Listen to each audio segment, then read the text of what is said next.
Hello friends, welcome to Technique. This is Nirmal here, and in this video we're going to do a camera review of the new Oppo F15.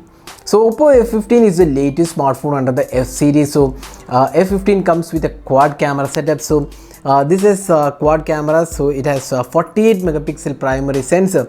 Now that's the Samsung's GM1 sensor, which we have seen on a lot of smartphones.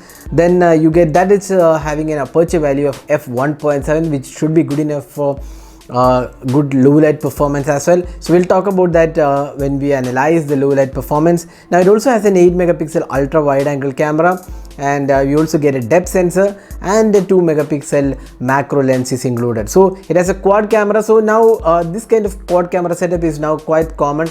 We have seen on a lot of smartphones, including the ones from Realme and Redmi. So quad camera is having the 48 megapixel as the primary one. Now looking at the interface, it's quite similar interface what we have seen on all the Oppo smartphones. Nothing's changed here. So you get the slow motion night mode is included, and the regular portrait mode, as well as the macro. There is no dedicated macro mode as such, so we couldn't see any macro mode. You can toggle the ultra wide angle camera. Now talking about the video recording, it is available at 1080p resolution, and slow motion at 720p is supported. Now that's the camera hardware aspect. Now let's have a look at the camera samples we have taken with this device, and then we'll have a look at how good the experience is. So looking at the video quality, the Oppo F15 can record videos in 1080p resolution at 30 fps with electronic image stabilization, and the footage looks quite good. But there is occasional focus hunting issue. The colors are good, but lack of 4K and 1080p at 60 fps at this price segment is definitely a downside for people looking for good video recording.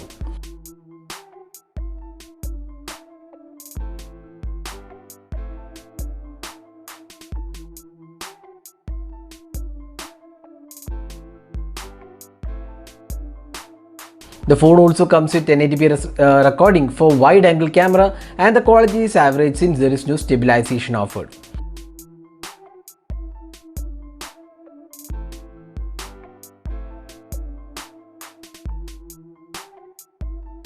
The phone can also shoot slow motion videos at 720p at 30 fps.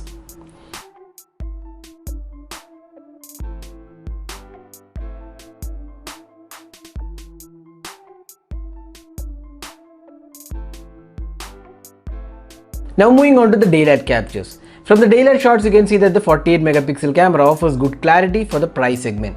There is good amount of details, and sharpness levels are also quite acceptable for the price segment, although we feel it could have been a bit better, especially with the competition offering slightly better overall sharpness.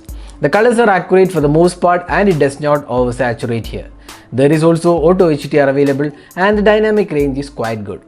The phone also comes with an 8 megapixel ultra wide angle camera, and it has distortion correction.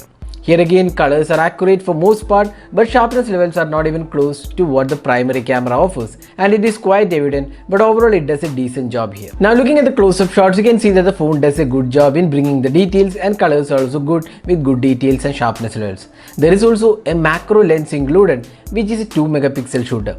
But there is no dedicated macro mode on offer, but you can take pictures in macro, and it provides good sharpness and details. Next, the portrait shots. Here again, the images looks pretty good. The sharpness levels are acceptable, and so is the edge detection.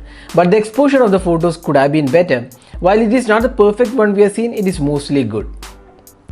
Now moving on to the low light images. The phone has f1.7 aperture, and it produces decent results in artificial light or moderately lit conditions. In fact, some of the low light captures came out quite well. But when light goes down or in extreme low light situations, you can clearly see too much of noise creeping in, and this can be minimized to an extent with the night mode turned on, which improves the quality further. The low light shots taken with a wide angle camera was quite average with low sharpness and high-end noise levels. Finally, the selfie experience. The 16 megapixel selfie camera performance is quite good. Oppo is known for good selfie camera, and F15 is no exception. The skin colors are also quite good. Since selfies are more of a personal choice, we would leave it to your viewers to decide on the quality. The phone also comes with portrait mode for selfies, and here again it is quite good, but edge detection is not accurate all the time. So this video has been shot using the front camera on the Oppo F15, which again can record videos in 1080p resolution. So you can judge yourself how good the clarity of the video is and also the audio output from the Oppo's F15 front camera. So summing up, how does the camera on the Oppo F15 stack up with the competition? The quad camera on the F15 does a pretty good job in daylight conditions, and the ultra wide angle camera works quite well. The portrait mode and selfie experience is also quite acceptable. The low light performance was decent, but the disappointing aspect is the video recording, which is limited to 1080p resolution at 30 fps and no 60 fps or 4K supported is included. We hope Oppo fixes these issues with software updates. While Oppo F15 has a decent camera, we will have to compare it with other phones to see how it stacks up against the competition in this price segment. So what do you guys think about the camera? Do share your thoughts on the same in the comment section. So this is Nirmal signing off with a detailed camera review of the Oppo F15. Hope you enjoyed watching this video. Do hit that like button and also hit that subscribe button for more videos. Have a great day.